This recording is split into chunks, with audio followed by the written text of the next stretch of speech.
예배 가운데 은혜를 더하여 주시고 하나님의 복을 더해 주시옵소서. 오직 주의 성령께서 함께 하시며 오늘 이 예배를 주장하여 주사 우리 하나님께서 기뻐하시며 영광을 받으시는 귀한 예배가 되게 하여 주옵소서.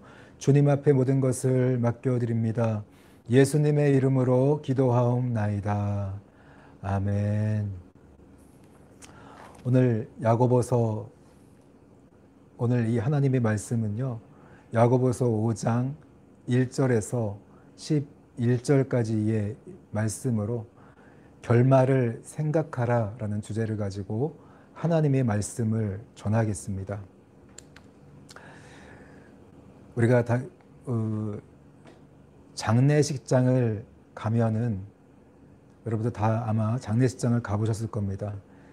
장례식장을 가면 항상 우리가 하는 이야기가 있죠. 고인에 대해서 이런 말을 많이 합니다. 좋은 데 갔을 거예요. 좋은 데 가셨을 거예요. 그런 말들을 덕담처럼 많이 합니다. 그런데 곰곰이 생각해 보면 정말 좋은 데를 가셨을까? 우리가 그걸 어떻게 알 수가 있나요? 우리는 모르죠. 모르면서도 아는 척 좋은 데 갔을 거라고 이렇게 이야기합니다. 하나님만이 아시는 그런 부분들이죠. 그래서 오늘 우리 그리스도인들은요, 이 결말에 대해서, 죽음 이후에 대해서 결말을 더 분명하게 알고 있어야 됩니다. 성경이 말하는 죽음과 그 죽음 이후의 삶에 대해서 우리는 어떻게 알고 있고 또 어떻게 이해하고 있으면 어떻게 믿고 있습니까? 분명히 사람이 죽은 다음에는 하나님의 심판이 있을 거라고 성경은 이야기하고 있습니다. 오늘 우리가 죽고 나면 당장은 우리의 몸은 흙으로 돌아갑니다. 그리고 우리의 영혼은 이 둘 중에 한 군데를 가게 돼 있어요. 성경이 말하는 또 이 아직 천국이 임하기 전까지 우리가 가야 할 곳이 있는데 바로 낙원과 음부입니다. 낙원으로 가던가 아니면 음부로 가던가 우리는 우리 영혼이 저곳에 가게 돼 있습니다. 그리고 시간이 지나서 우리가 부활할 때가 옵니다. 오늘 요한복음 5장 29절 말씀인데요. 같이 한번 읽어보겠습니다. 시작. 선한 일을 행한 자는 생명의 부활로, 악한 일을 행한 자는 심판의 부활로 나오리라. 네, 오늘 우리 몸이 다시 부활할 때가 있을 겁니다. 그때는 바로 우리 주님께서 재림하실 때입니다. 예수님께서 재림하실 때 우리가 몸의 부활이 있습니다. 악인도 부활을 하고 의인도 부활을 합니다. 그래서 이 부활이 나와서 예수님이 마지막 최후의 심판, 그리스도의 심판대 앞에 서게 됩니다. 그리고 그 후에 이제 천국과 지옥에 갈리게 되죠. 그 후에 이제 새 하늘과 새 땅을 주시는 천국에서의 삶이냐, 영원히 천국에서의 삶이냐, 아니면 불과 유황못에서 영원히 고통을 당하며 이 지옥의 고통을 당하며 사느냐, 그렇게 결정이 되게 되어 있습니다. 그래서 오늘 우리가 이 결말을 생각하면서 오늘 하나님의 말씀 우리가 함께 읽었으면 좋겠습니다. 항상 신앙생활이라는 것은요, 결말을 생각할 수 있어야 과정을 잘 통과할 수 있습니다. 내가 운동을 하더라도 마지막에 뭔가 목적이 있어야만, 금메달을 따야겠다는 그 목적이 있어야만 그 과정, 훈련을 잘할 수 있겠죠. 신앙생활도 마찬가지입니다. 막연히 하는 것이 아니라 분명한 우리 목적지가 있습니다. 주님께서 재림하시면 우리의 이 몸의 부활이 이루어지고 우리가 신령한 몸을 입고서 영원한 천국에서의 삶이 시작이 됩니다. 이런 분명한 결말을 생각하면서 우리가 신앙생활을 할 때 우리 삶 가운데, 이 과정 가운데 다가오는 여러 가지 시험이나 고난들도 이길 수가 있는 것입니다. 베드로전서 1장 17절 말씀인데요. 같이 한번 읽어보겠습니다. 시작. 외모로 보시지 않고 각 사람의 행위대로 심판하시는 일을 너희가 아버지라 부른즉 너희가 나그네로 있을 때를 두려움으로 지내라. 우리 하나님은 사람을 외모로 심판하지 않습니다. 제가 목사라고 해서 그 목사라는 그 외모만 가지고 저를 구원하는 분이 아니라는 거죠. 또 제가 교회를 다닌다고 해서 누구의 아들이라고 해서 그것만 가지고서 하나님의 백성이라는 그 외모만 가지고서 나를 구원하시는 분이 아니라, 심판하시는 분이 아니라 오늘 각 사람의 행위대로 심판하시는 분이다. 내가 오늘 예수님을 믿고 어떤 삶을 살았느냐, 그걸 보시고서 심판하시는 분이 바로 하나님 아버지라는 거예요. 그러므로 너희는 나그네로 있을 때를 두려움으로 지내라. 오늘 우리가 천국에서 사느냐, 지옥에서 사느냐, 그것을 결정하는 게 바로 나그네로 있을 때 우리가 믿음을 가지고 어떤 삶을 살았느냐, 그걸로 결정이 된다는 거예요. 그렇기 때문에 하나님을 경외함으로, 두려움으로 이 나그네로 있을 때를 살아가라. 이렇게 오늘 베드로전서 1장 17절에서 말씀하고 있습니다. 그래서 오늘 야고보서 이제 5장의 말씀을 통해서 우리가 다시 한번 이 결말을 생각하면서 어떤 삶을 살아가야 될까 함께 은혜를 나누고자 합니다. 5장 1절 말씀이에요. 같이 읽겠습니다. 시작. 들으라 부한자들아, 너희에게 이 말 고생으로 말미암아 울고 통곡하라. 오늘 들으라 부한자들, 오늘 부자들에게 이야기하고 있습니다. 우리가 흔히들 부자가 돈이 많다고 해서 그게 무조건 죄는 아니죠. 근데 오늘 여기서 부한자들은 어떻게 돈을 벌었으며 또 어떻게 돈을 썼으며 또 어떤 삶을 살았느냐, 그것도 굉장히 중요하죠. 여기 성경에서 말하는 그 부한자들에게 오늘 너희에게 이 말 고생이란 바로 하나님의 심판이죠. 그 마지막 심판으로 말미암아 너희들 울고 통곡해야 된다. 지금 너희들이 부를 누리고 있지만 다가올 그 결말을 한번 생각해 봐라. 예수님이 재림하실 때 다가올 그 심판, 그리스도의 심판대 앞에 서게 될 때 너희들 생각한다면 너희들이 지금 가지고 있는 그 부 때문에 너희들 울고 통곡해야 된다. 오늘 이렇게 이야기하고 있습니다. 왜 이 부한 자들이 오늘 울고 통곡해야 될까요? 2절을 보겠습니다. 같이 읽겠습니다. 시작. 너희 재물은 썩었고 너희 옷은 좀 먹었으며, 오늘 너희 재물은 썩었고 너희 옷은 좀 먹었으며, 오늘 부자의 그 소유가 썩었다, 좀 먹었다, 이런 표현은요, 너희들 재물이 지금 부패한 재물이다. 깨끗한 재물이 아니라 부패한 재물을 가지고 있다.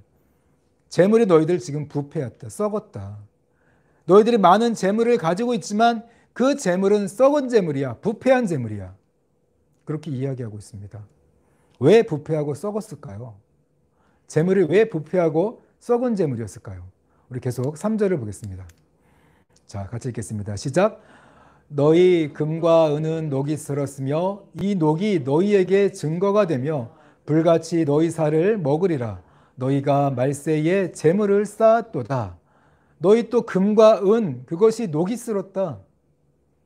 이 녹이 너희에게 증거가 된다. 이 녹이 슬었단 말도 금과 은이 너희들 부패한 금과 은이다. 그래서 불같이 너희 살을, 그 녹이 증거가 되어서 너희 살을 먹게 될 것이다. 오늘 불의 심판을 연상하는 말씀이죠. 하나님의 이 심판이 너희들에게 임할 것이다.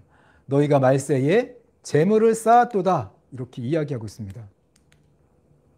마지막 때에 이 하나님의 심판을 앞두고서 너희들이 이 재물을 쌓았도다.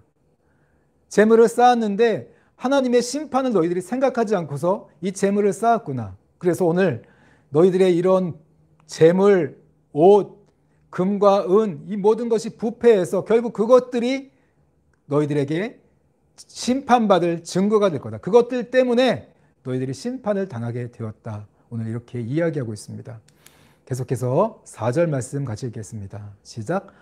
보라, 너희 밭에서 추수한 품꾼에게 주지 아니한 싹이 소리 지르며 그 추수한 자의 우는 소리가 만군의 주의 귀에 들렸느니라. 오늘 4절을 보니까 부자가 재물을 불의한 방법으로 재물을 얻은 거예요. 일을 시키고 노동자의 그 삭을 주지 않았어요. 제대로 주지 않고 그것을 취해서 오늘 돈을 많이 벌어서 오히려 이런 일꾼들이 부자를 원망합니다. 왜 일을 시켜놓고 돈을 주지 않습니까? 그 원망하는 소리를 누가 듣습니까? 하나님이 들었다는 거예요. 그 부자가 정말 돈을 어떻게 버느냐가 중요한 거죠. 남들에게 상처를 주고 원망을 사면서 남들을 압제하면서 돈을 벌어요. 하나님이 그걸 다 지켜보셨다는 거죠. 그래서 그런 많은 사람들이, 일꾼들이 원망하는 소리, 탄식하는 소리를 우리 하나님이 보고 들으셨다는 거예요. 그래서 부자들도요, 돈을 바르게 버는 게 중요합니다. 돈이 많은 게 중요한 게 아니라 어떻게 벌었느냐가 더 중요한 거겠죠. 오늘 야고보서 5장에 나오는 부자는 불의한 방법으로 돈을 벌었기 때문에 하나님의 심판을 당하는 것입니다. 5절 계속해서 읽겠습니다. 시작. 너희가 땅에서 사치하고 방종하여 살육의 날에 너희 마음을 살찌게 하였도다. 오늘 5절에 보니까 돈을 또 부자가 어떻게 썼느냐가 중요해요. 이 돈을 가지고 가난한 사람들을 돕고 사람들을 유익하게 하는 일에 쓴 게 아니라 땅에서 사치하고 방종하여 이런 마음이 원하는 대로 쾌락을 위해 썼습니다. 그렇기 때문에 살육의 날, 이 살육의 날, 이 도살의 날이거든요. 짐승들을 도살할 때 살을 찌워서 도살을 하죠. 이 하나님의 심판의 날에 너희들이 이 마음에 가득히 원하는 대로 하다가 살쪄서 오늘 너희 마음이 살쪄서 결국 하나님의 심판을 당하는구나, 이렇게 이야기합니다. 돈을 버는 것도 중요하지만 돈을 바르게 쓰는 것도 중요합니다. 어떻게 쓰느냐가 중요해요. 어떻게 벌었느냐, 또 어떻게 쓰느냐, 굉장히 중요한 거죠. 오늘 이 부자는 돈을 바르게 사용하지 못했습니다. 자신의 육신의 쾌락을 위해 사용했기 때문에 오늘 하나님의 심판을 당하게 된다고 오늘 5절에서 이야기하고 있습니다. 6절 말씀 같이 읽겠습니다. 시작. 너희는 의인을 정죄하고 죽였으나 그는 너희에게 대항하지 아니하였느니라. 또 오늘 이 부자는요, 돈을 가지고 의롭게 사는 자들, 경건하게 사는 자들을 핍박합니다. 우리가 성경을 보면 가인과 이 아벨의 핍박이 나오죠. 가인과 이 아벨, 가인이 이 의인 동생 아벨을 핍박하는, 살인하는 장면이 나오죠. 그것처럼 세상은요, 악인이 의인을 핍박하는 일이 계속해서 지금까지도 진행되어 왔습니다. 오늘 이 부자는 돈을 불의한 방법으로 벌고 또 불의한 방법으로, 또 잘못된 방법으로 쓰면서 또 의로운 자를, 경건한 자들을 무시하고 이 경건한 삶을 사는 자들을 괴롭히는, 핍박하는 그런 자였습니다. 그렇기 때문에 오늘 하나님의 심판이 오늘 이 부자에게 임한다. 오늘 성경은 이렇게 이야기하고 있습니다. 내가 부자가 어떤 삶을 사느냐, 그죠? 돈을 버는 것도 중요하고 어떻게 벌었느냐, 어떻게 쓰느냐고도 중요하고 또 어떤 삶을 살았느냐, 불의한 삶을 살았다는 거죠. 의로운 자를 박해하는 삶을 살았기 때문에 오늘 너는 그것 때문에 통곡하고 슬퍼해야 된다. 하나님의 심판이 찾아오기 때문에 통곡하고 슬퍼해야 된다. 이렇게 이야기하고 있습니다. 2009년도 2월 달이었습니다. 그때는 제가 선교 오기 바로 전에예요. 직전입니다. 2009년도 2월에 제가 어린이집 원장으로 이렇게 근무하고 있을 때 저희 어린이집 앞에 주택이 한 채 있었습니다. 근데 그 주택에는 한 어르신이 살고 계셨어요. 그 어르신이 어느 날 제가 2월에 겨울에 길을 가다가 만났어요. 그런데 굉장히 얼굴이 밝은 모습으로 웃으시면서 저를 보더라고요. 찾아오셔서 같이 서로 인사를 나누고 있는데 속주머니에서 뭐를 꺼내더라고요. 꺼내면서 저를 보여주시더라고요. 보니까 오늘 그분의 그 종이에는 그분이 보상을 받은 내용이 적혀 있었습니다. 그분의 이 농지가 있었는데 시의 도로로 편입이 되면서 보상이 나온다는 그런 종이 통보였어요. 금액을 보니까 27억 원이었어요. 굉장히 그 당시 저는 굉장히 힘들고 어려웠는데 그분이 27억 원의 보상금을 받으면서 저에게 자랑을 하시더라고요. 그러면서 자기는 앞으로 걱정 없이 살 수 있게 됐다고, 이제 이 집 말고 다른 곳에 집도 짓고 여러 가지 계획들을 말씀하시더라고요. 웃으시면서. 근데 그러고 나서 한 달 정도가 지나갔을 겁니다. 정확히 한 달 정도 지나갔을 때 그 집 앞에 이런 등이 걸려 있더라고요. 초상집을 알리는 그런 등이 걸려 있더라고요. 제가 깜짝 놀랐어요. 설마 그분일까? 그 어르신 설마? 나중에 보니까 찾아갔더니 정말 그 어르신이 한 달 후에 27억 원의 보상금을 받고 한 달 후에 돌아가신 거예요. 그 아무리 자랑하면 뭐합니까? 그분을 보면서 참 우리 인생이 어리석구나. 정말 어리석구나.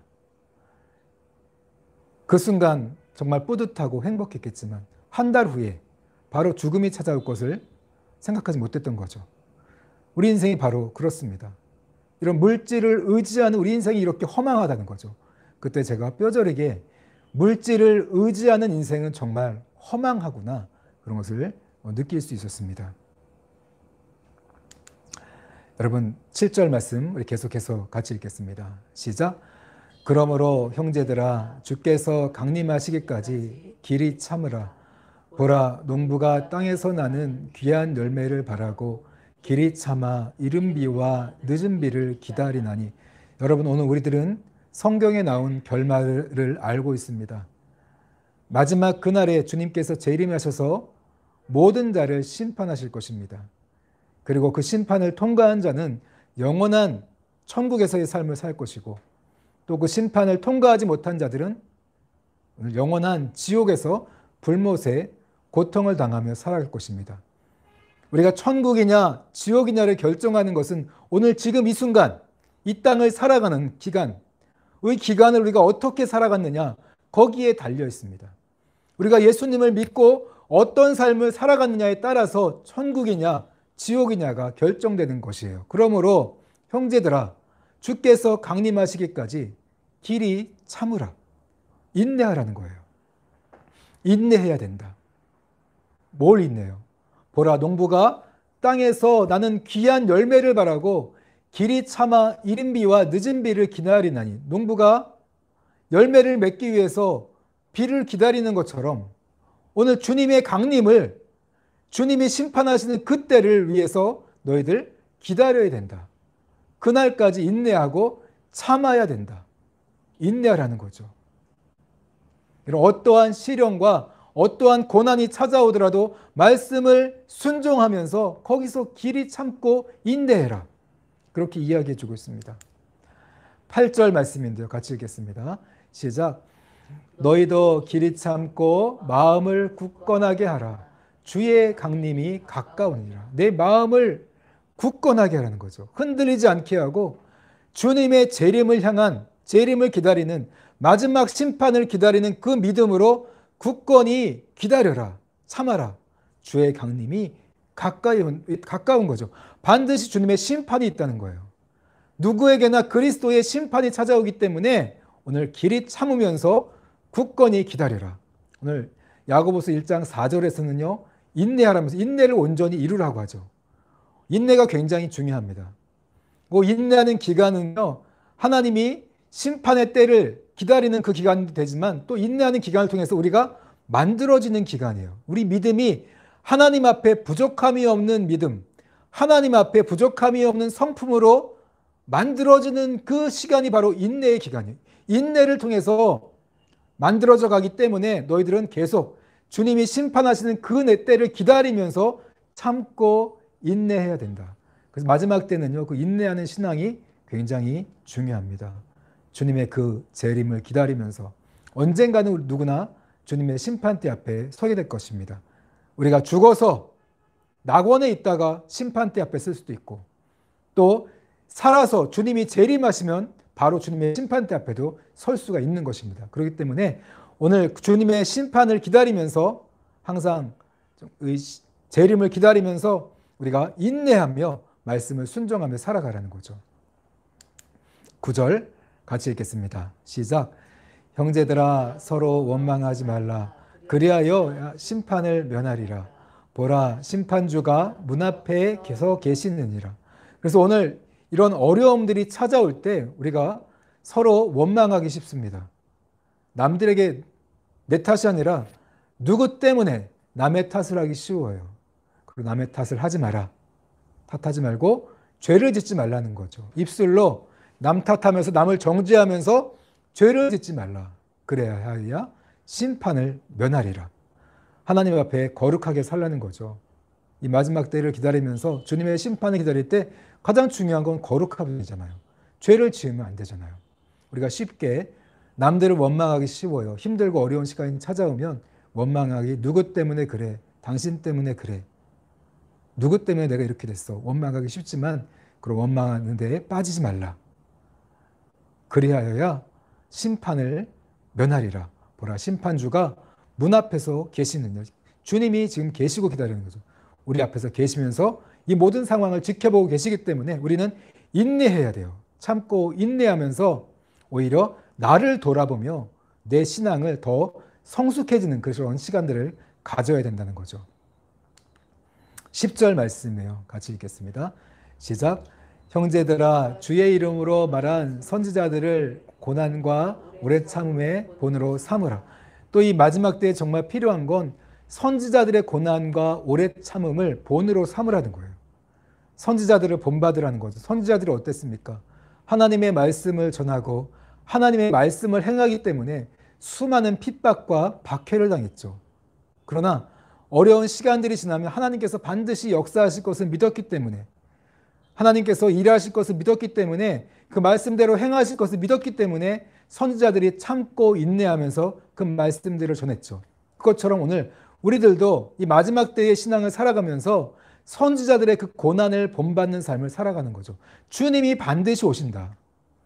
언제인지 모르지만 주님이 반드시 심판하실 때가 있을 거고 너가 반드시 그 심판대 앞에 서게 될 거다.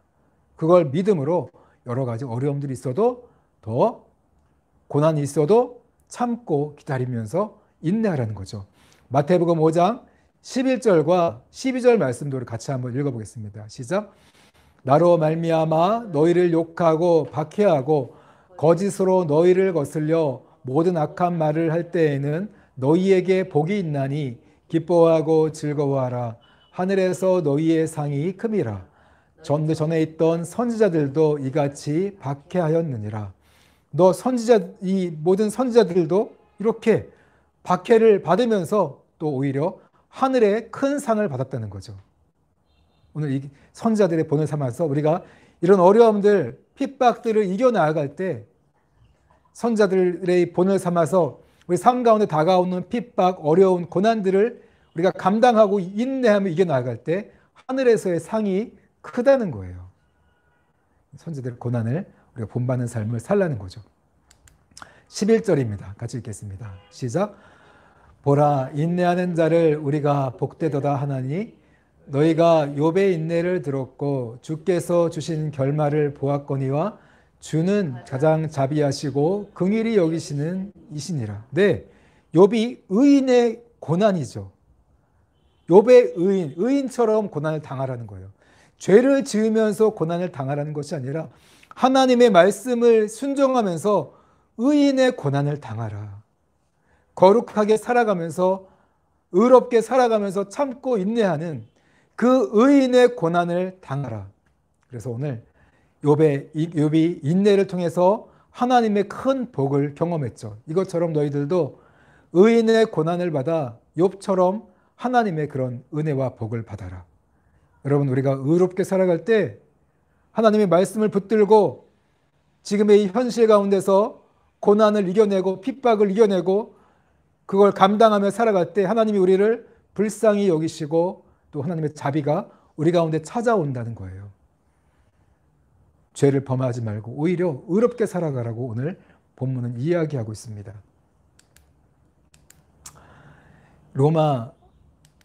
로마의 대화제가 AD 64년에 일어났습니다. 이 당시 로마의 통치자는 바로 네로였어요. 인구가 130만 명이 있었고요. 그리고 이 화재가 일어났을 때 9일 동안의 화재가 일어났습니다. 도시의 14개 구역 중에 10개 구역, 3개 구역은 전소되고 나머지 구역은 절반 정도가 탔습니다. 굉장히 큰 화재가 일어난 거죠. 화재가 일어났을 때 화재의 원인에 대해서 사람들이 이야기합니다. 그 당시에 소문이 떠돌아요. 누가 했을까요? 네로가 불을 저질렀다. 네로 황제가 이 도시를 새롭게 하기 위해서 불을 저질렀다. 그런 소문이 나기 시작합니다. 그러면서 화살이 네로에게 돌아온 거죠. 네로를 비난하기 시작해요. 그러자 네로가 자신에게 화살이 돌아오니까 엉뚱한데 화살을 돌리게 만듭니다. 그게 바로 그리스도인이에요. 그리스도인이 불을 질렀다. 그리스도인들에게 원망과 화살이 돌아가게 만듭니다. 그리스도인이 불을 질렀다고 이렇게 밝히면서 그때부터 그리스도인들에 대한 로마인들의 핍박이 시작됩니다. 많은 사람, 이때 이 핍박 때 베드로 사도가 십자가에 거꾸로 못 박혀 순교를 당하고 또 바울 사도도 목이 잘려서 순교를 당하게 됩니다. 얼마나 많은 성도들이 이 당시에 핍박을 당했겠습니까? 그 어려운 시절에. 이때 베드로 사도가 했던 이야기가 뭐냐면은 바울의 순교가 있었고요. 네로의 자살. 네로도 자살하고 결국 죽습니다. 근데 이때 베드로 사도나 바울 사도가 했던 이야기가 뭡니까? 서로 사랑하며, 준비시킨 말이 이거예요. 서로 사랑하며 그리스도인의 구별되고 거룩한 삶으로 맞서라. 도망쳐라. 피해라. 그게 아니에요. 침묵해라. 그게 아니었어요. 무기를 들고 나가서 싸워라. 그것도 아니었습니다. 오늘 베드로 사도가 했던 이야기는요. 그리스도인의 의로운 삶, 구별되고 거룩한 삶으로 당당히 맞서라. 핍박을 받아내라. 그리고 서로 사랑함으로 뜨겁게 사랑하면서 함께 그 핍박을 견뎌내고 이겨내라. 이렇게 이야기하고 있습니다. 여러분 오늘 우리 대한민국도 또 세상 곳곳에서 그리스도인들이 핍박을 당하고 고난을 당하고 있습니다.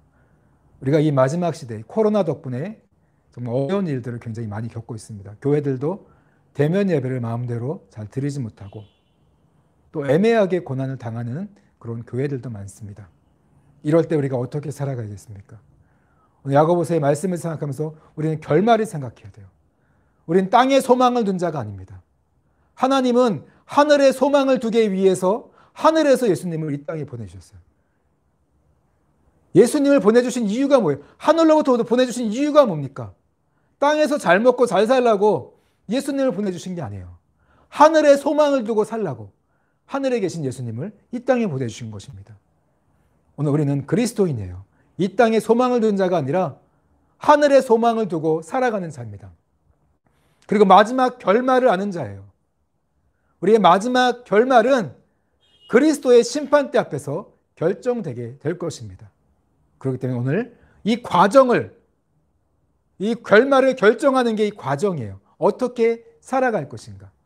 우리보다 훨씬 더 큰 핍박과 고난을 당했던 초대교회에 베드로 사도 그리고 바울 사도가 했던 이야기예요. 구별되게 살아라. 거룩하게 맞서라. 거룩한 공동체, 이 사랑하는 공동체 더 뜨겁게 사랑하면서 이 고난에 맞서라. 그렇게 이야기하고 있습니다. 오늘 우리들도 마찬가지입니다. 우리가 결말을 생각한다면, 주님의 심판대 앞에 설 것을 생각한다면 우리가 이 어려움에 대해서 더 의롭게 맞서야 됩니다. 침묵하거나 도망치는 게 아니라 또 무기를 들고 나가서 싸우는 게 아니라 여러분 더 사랑하면서 말씀을 순종하면서 의롭게 버텨내야 됩니다. 특별히 우리 공동체가 더 뜨겁게 사랑하면서 하나가 되어서 이 어려움들에 맞설 때에 하나님의 뜻이 이루어집니다. 우리 하나님께서 영광을 받으시는 오늘 욥이 보상을 받고 복을 받았듯이 선지자들이 하늘에서 상을 받았듯이 오늘 우리가